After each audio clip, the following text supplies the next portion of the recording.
Merhabalar efendim, kanalıma hoş geldiniz. Partnerini önemseyen erkekler, kadını orgazm etmenin yollarını anlatacağım bu videoda. Kadının orgazm olmasının yolları neler? Bunu konuşacağız.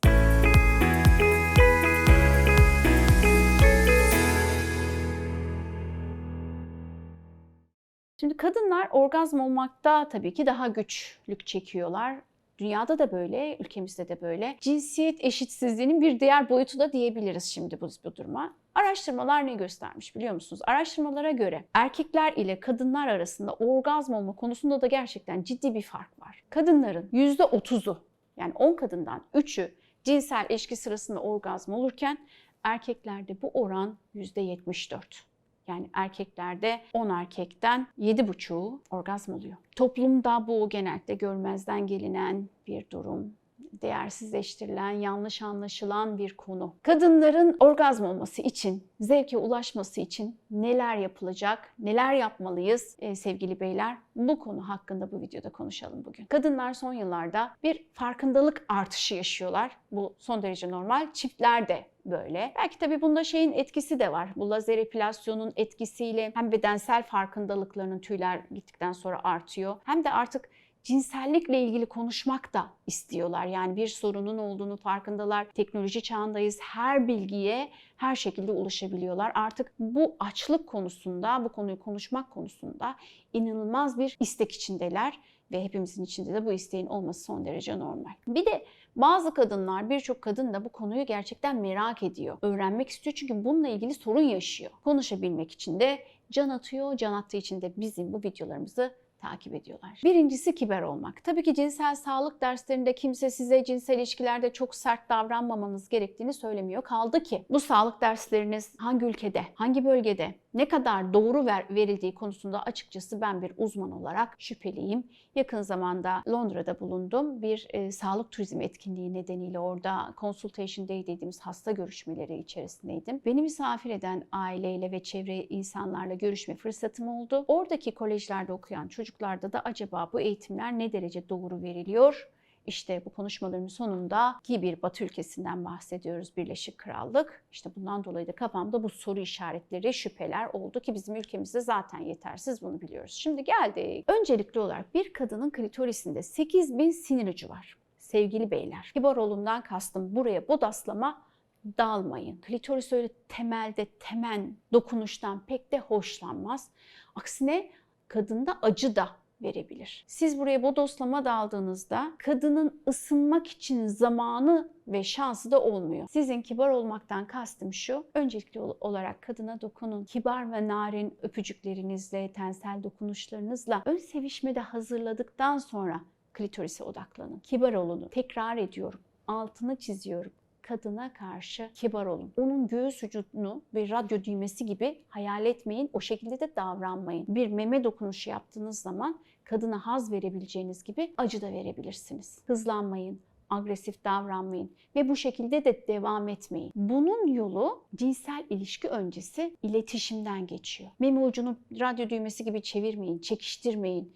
Bu agresif ve düşüncesiz davranış kadını uzaklaştırır. Hele bir de bu kadını cinsel anlamda hiç tanımıyorsan, hiç keşfetmediysen ve o da size bir geri bildirim yapmadıysa amana. O kadın sizin penisinizin boyutunuzdan, boyunuzdan, posunuzdan ötürü değil, davranışlarınızdan ötürü korkuya kapılabilir. Ve bu korku, bu ben merkezci, böyle acı veren, agresif davranışlar sizi itici bir partner haline getirir. Kibar olun diye tekrar özellikle söylemek istiyorum. Bir diğer madde, 5 madde sayacağım size. Cinsel ilişki sırasında öpmeyi hiç bırakmamak. Şimdi her nedense bazı çiftlerde böyle bir cinselliğe başladığı zaman öpüşmeyle ilgili başlarlar. Daha sonra öpüşme biter. İşler ileri boyutlara taşınmaya başladığında kadını öpmeyi bırakır erkekler.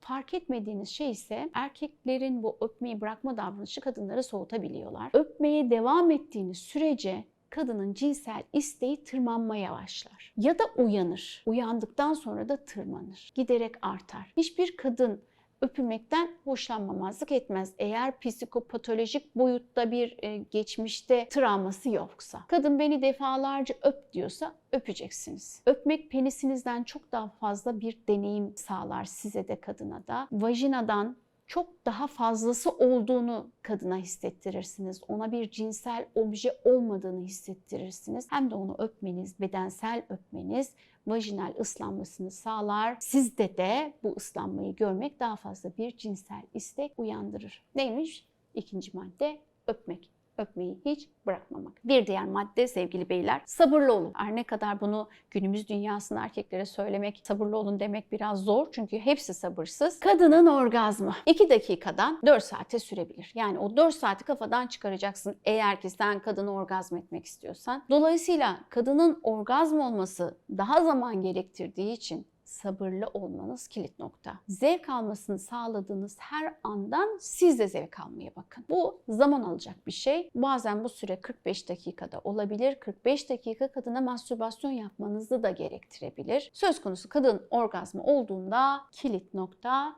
sabrın anahtar olduğunu söylemeliyim bu noktada size. 4. madde ve sevgili beyler, ne olursa olsun eğer oral seks yapıyorsanız, cinsel yaşantıda bunu kullanıyorsanız sert olmasın, tek bir noktaya odaklanmayın ve sert davranmayın. Bu oral seksin 1 numaralı altın kurallarından biridir. Eğer sert, sivri, şiddetli bir şekilde klitorise odaklandığınız bir oral seksten kadınlar hoşlanmaz ve bu şekilde sert davranılmasından hoşlanan bir kadına da bunca yıllık cinsel tıp mesleğimde henüz rastlamadım.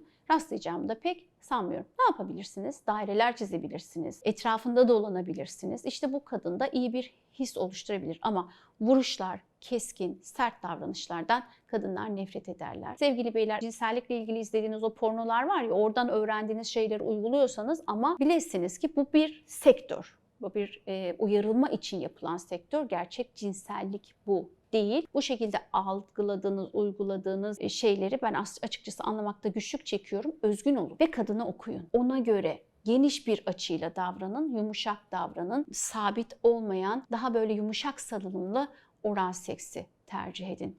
Sert, sivri, tek bir noktada hareket eden dilden kadınlar pek fazla hoşlanmazlar. Ve son madde, sizin zevk aldığınızı kadının da bilmesine izin verin. Ayrıca da böyle seks oyunları, fantaziler ya da seks oyuncaklarını repertuarınıza dahil edebilirsiniz. Şimdi mini seks oyunları, fantaziler cinselliği daha keyifli hale getirebiliyor. Role play diyoruz biz, işte bir role girerek onu canlandırmak gibi. Kadının orgazm olmasını, orgazm öncesi hislerinin yoğun olmasını bu şekilde sağlayabiliyorsunuz. Mini oyunlar, fantazilerinizi dile getirmek, role play, birbirinize vibratörlerle mastürbasyon yapmak, kulağınıza fısıldaması, sizin onun kulağına fısıldamanız, cinsellik öncesi işte mesaj yazmanız, mesaj atmanız, buna benzer şeyler cinsel ilişki sırasında ve öncesinde yapabileceğiniz şeyler. İlişki sırasında gözlerinizle ne hissettiğinizi partnerinize söyleyin, dilinizle söyleyin. Nasıl olduğu önemli değil. Sadece söyleyin. Zevk aldığınızı, keyif aldığınızı, tahrik olduğunuzu mutlaka söyleyin. Ve büyük bir ihtimalle bu söylediğim şeyler, bu diğer 5 maddeye de önem verirseniz işte eşiniz, partneriniz daha kolay tahrik olacak ve orgazm olacak.